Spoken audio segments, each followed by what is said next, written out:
তারপর একটা সময়ের পর দেখবে তোমার আর কাউকে পাত্তা দিতে ভালো লাগছে না।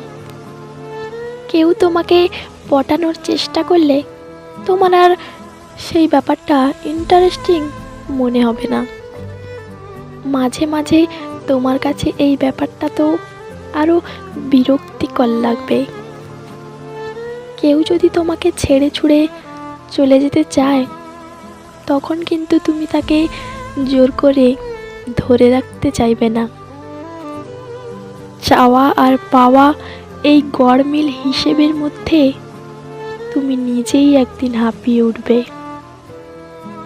তাই কারোর থাকার বা চলে যাওয়ার এই বিষয়গুলো আগের মতো আর আগ্রহ তোমার থাকবে না। পরিবেশ আর পরিস্থিতি মানুষকে বদলে দেয়। মানুষ না চাইলেও মানুষকে বদলে যেতে হয়।